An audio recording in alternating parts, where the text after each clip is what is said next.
right, welcome to the Queer Economy, where we celebrate LGBTQ plus people around the world as they impact business, culture, community, and more. Today's guest is Renée Yoxon, a gender-affirming voice teacher out of Montreal. Renée, welcome. Hi, Ben. Thanks for having me. Of course, we're so excited to have you on the show and to hear more of your story, what you do, and really all the cool things that make up who Renée Yoxon is. I'm so excited to get into it. Let's start.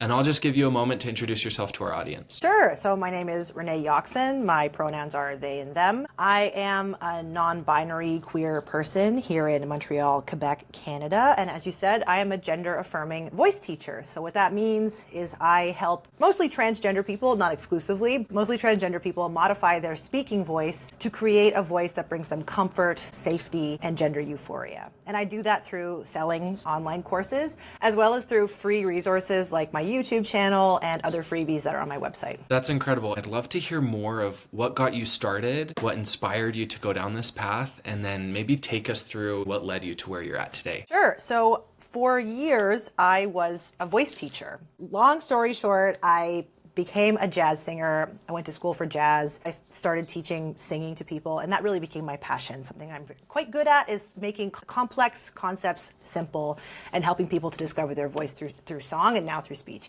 I did that for years, like 15 years. And at a certain point, I came out as non-binary, and I also identify as disabled. And I just found that I wanted to teach people who shared my identities.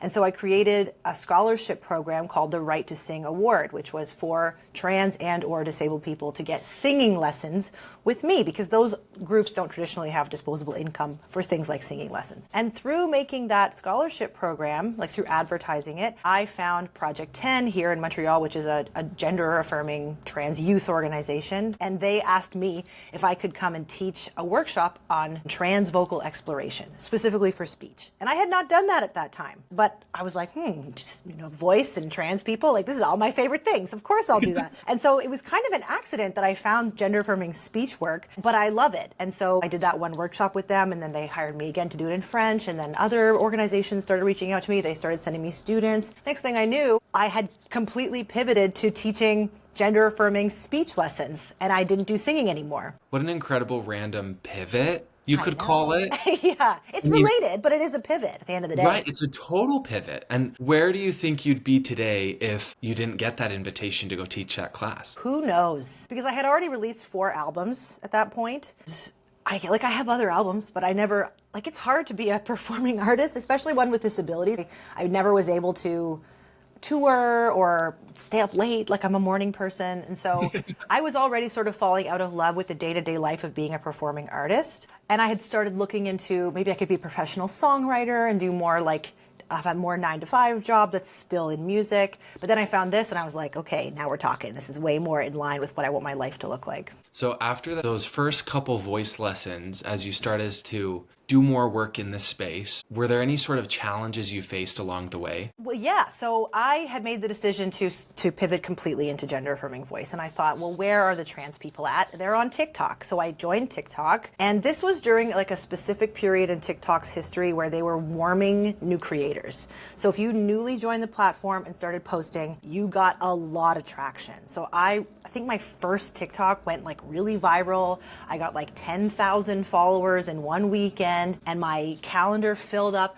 I could not handle the deluge of requests for lessons. So that was a pretty big challenge. And what I decided to do at that moment was shut down my teaching studio and then pivot again into making online courses, because what I really didn't want to see was a waiting list for trans people seeking gender-affirming voice services, because maybe you're not aware, but trans people are on wait lists all over the world. I just spoke with a student yesterday who said that the wait list for gender-affirming care in England is 10 years right now. So I didn't want to be contributing to that problem. And so I thought, okay, I can't just teach privately. I have to find a way to disseminate this information more quickly. And that's what led me to creating online courses. So primarily your teaching is social media and your online courses, is that correct? Yeah, if you consider YouTube a social media, then yes, that's correct. Yeah. Do you have clients that you work with one-on-one as well? Sure, yeah, I just reopened my private teaching, but now I only teach private lessons with people who have completed one of my full-length courses. And I do that because I want to focus on like the edge cases. So people who have done the course and they're still like not completely satisfied, usually they have like some special something that needs attention. And I want to give those people my attention. If people like want the 101 information or want like everything I have to offer, they can start with my courses. Also, I have like a beautiful list of teachers that I've trained. So if they do want private instruction, they're not interested in taking courses, I do this teacher training once a year, and that list is getting longer and longer and longer every year. So there's a teacher out there for everybody. It's amazing to look at the way that you said we're not doing the wait lists.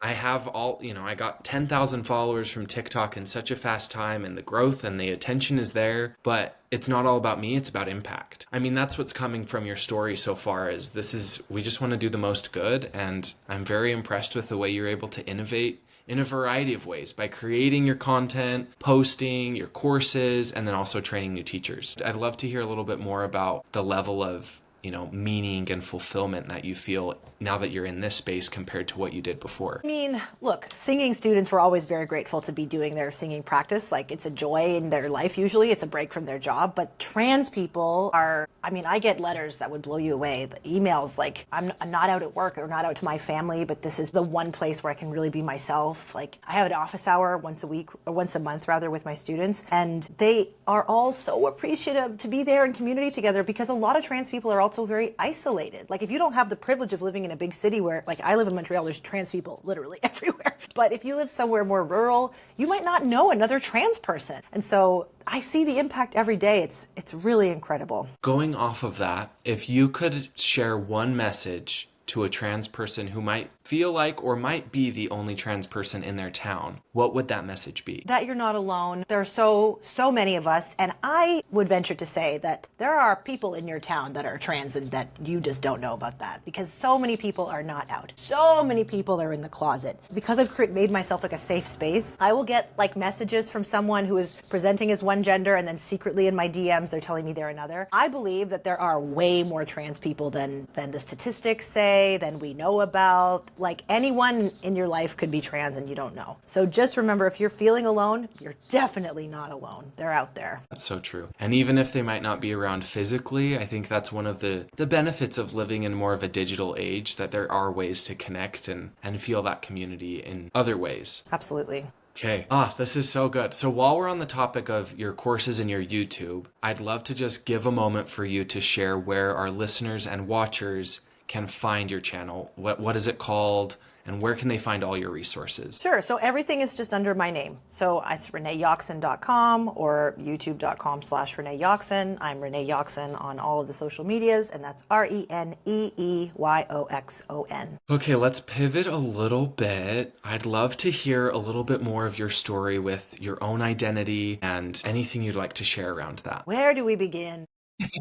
The ongoing struggle that is identity. Oh my goodness. Right. I don't know. Are we ever done with our identity? Like, it's something that's constantly evolving. Right. So I'm 37 now, and I've been identifying as non-binary trans. Well, first my gosh, where do we even start, Ben? It's such a mess. So, okay, in like 2012, I started questioning my gender, and I think this is a normal step for a lot of people. I just want to speak to like the questioning people out there. If you think you don't belong in trans spaces because you don't identify yet as trans, but you're not like quite sure about if you're cisgender, trans people are happy to invite you into those spaces. Like, you're allowed, especially if you're like trying to figure out where you're supposed to be at. And for me, like, those types of spaces were very transformative. I first started identifying as like a genderqueer woman, and then I was like, okay, maybe just genderqueer. Then I was like, maybe I'm a demi-girl. And then I was like, I don't know about that. And then non-binary started taking the world by storm as an identity label, and that really resonated with me. And so in about 2013, I started publicly identifying as non-binary, but not to my family. It was like on my website and on my Instagram. I was just like hoping my parents weren't very observant, and they were not. So they were like the last people that I came out to.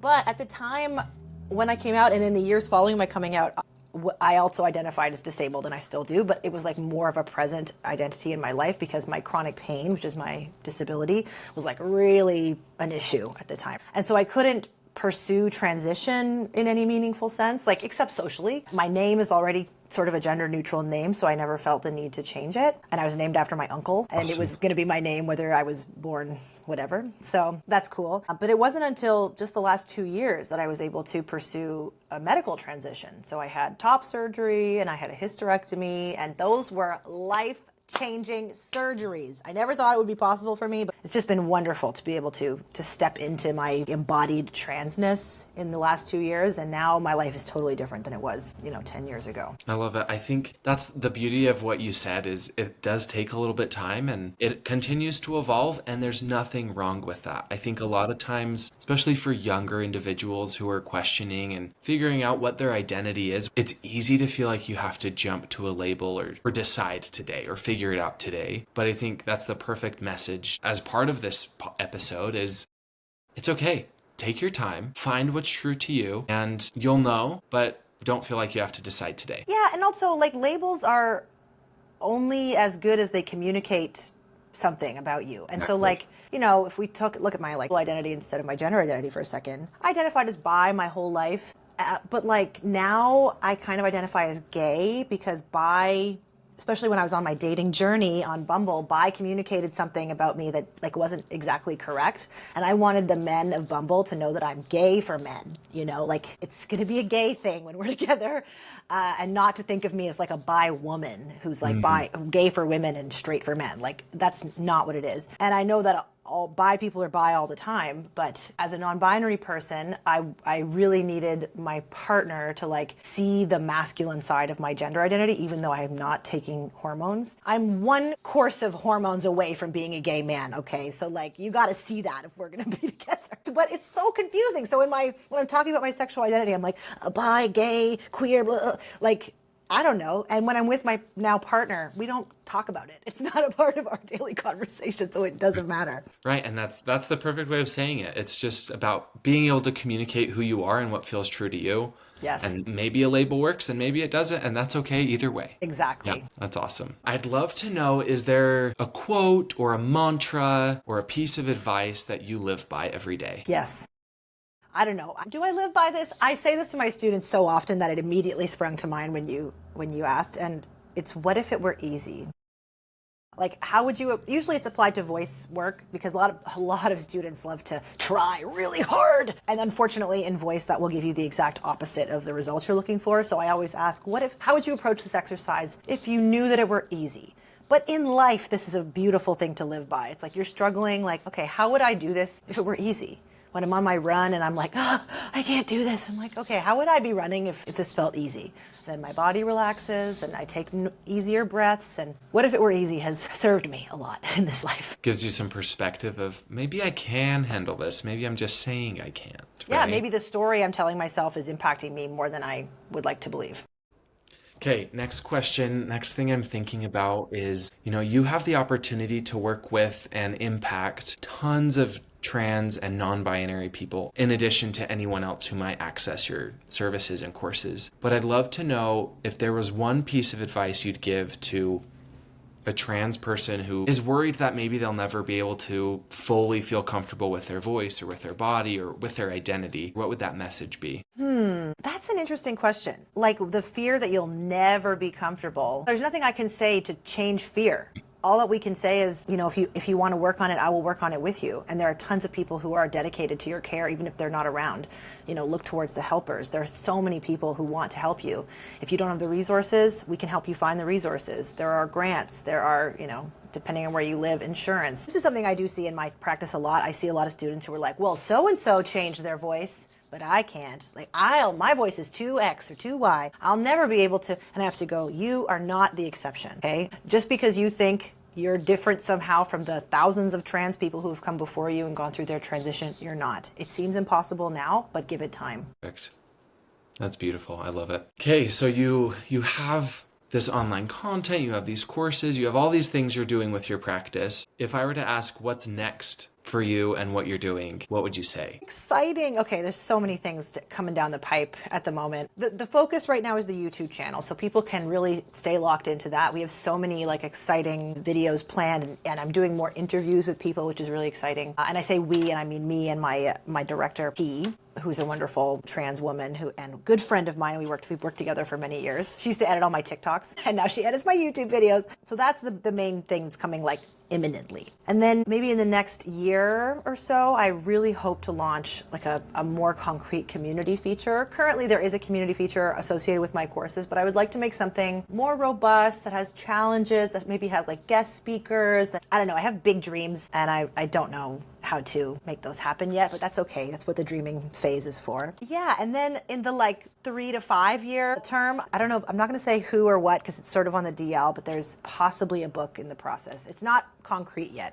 but maybe a book. Okay. We're thinking about it, yeah. So there's a lot of little projects. And I'm hoping to speak more. So if any of your listeners want somebody to come and talk about using your voice for good, please reach out. I'm really excited to talk a lot about trans people and queer people using their voices. Everyone watch this space. Renee is headed in some cool directions. Speaking of voice, I think there's a lot of power in our voice because, I mean, it's the way we communicate and there's just so much to it. And so I'd love to know, as someone who's helping a lot of people find the voice that's most comfortable to them or figure out the nuances of their voice, what does it mean to you for someone to find their voice? And also, how do you personally continue to maintain authenticity in your voice? Oh, I love this question. So I take issue with the idea of an authentic voice. And I do use this language a little bit in my marketing because that's what people are responding to. They want to find their authentic voice. But right. I kind of don't believe that there is an authentic voice. There is a voice that maybe reflects your culture, so a cultural accent perhaps, or reflects the people who raised you, or the people who are important to you, or the experiences that you've gone through, right? But do you have an authentic haircut? No, you can have any hair, right? I mean, we might say some hair is like culturally relevant or reflective of our background or what we've been through, but you can shave your head or you can grow it long. Like there's no one haircut that is like the haircut of your destiny. And the same can be true of your clothing. And I'm really trying to create a world in which modifying the voice is as destigmatized as changing your hair or changing your clothes. Because there's this idea of like a one true voice, it actually prevents trans people from starting this practice because they're so afraid that people are going to think that they're faking something, that they're creating a fake voice. And you can look no further than that story of, what was her name? Elizabeth, the Theranos woman. You know, the woman who made the... Holmes. Holmes, thank you. Elizabeth Holmes. She got put through the ringer and obviously she was, I don't know, I have lots of complicated feelings about Elizabeth Holmes. We don't have time to get into that. But a big part of the narrative was that she's changing her voice and that's indicative of her duplicity. And I was like, please, can we all stop saying that? That's harmful to trans people. So I really would like to create a world in which modifying the voice is not like this thing where you're trying to deceive people. It's just like, oh, you want to sound different? Great, go for it. You know, in certain circumstances, we're already fine with that, like voice acting and audiobook narration and voiceover work or newscasting. We don't have any problem with people modifying their voice for these like capitalistic reasons, like doing work. But as soon as it's for something personal to see if it feels better, it's a problem for some reason. It's not authentic. So there is no one true voice. There's just options and you can change it. And that's great. Yeah, and like you said with a haircut, you can change your haircut so many times throughout your life. It's more about picking what you'd like at this current time. That's it. Go back in my TikTok. You'll see I've been blonde, short hair, long hair, curls, straight, bangs, no bangs. Like, I can't decide. And there's nothing wrong with that. That's right. Awesome. Okay, so leading towards the end a little bit, I'd love to know, what do you hope the future holds for gender-affirming care as a whole and also within your specific focus on voice? For both, the answer is access. I want gender-affirming care to be so accessible. Like broadly speaking, I want there not to be these wait lists. And in my own practice, I would love to find a way to make it all my work totally free. Like at the moment, my courses cost something and I can't take insurance because I'm not technically a medical service or a medical provider. But I don't know, I want to license my courses to libraries or take only speaking gigs as the income so that the courses can be free or do a scholarship model. I don't know. I do have a scholarship program, by the way, if people can't afford my courses. courses and want to sign up to receive one of those, they can find that on my website. Awesome. But I would love to find a way to make my services way more accessible to way more people, and I want to see that in gender affirming care more broadly. Awesome. Couldn't agree more. All right. Before I jump into the lightning round, the rapid fire section, is there any other questions you want me to ask or any other things you want to discuss? I would love to talk about like the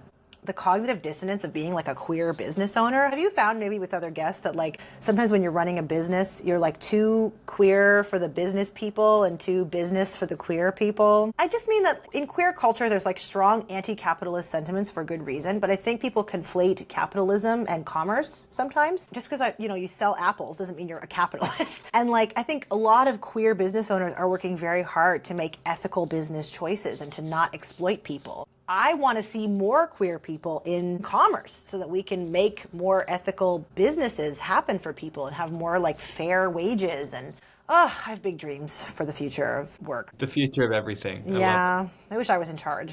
Any other thoughts around that cognitive dissonance that you personally have experienced? Yeah, I mean, maybe it's a Montreal thing too. We don't have a lot of people who are like getting up early and hustling.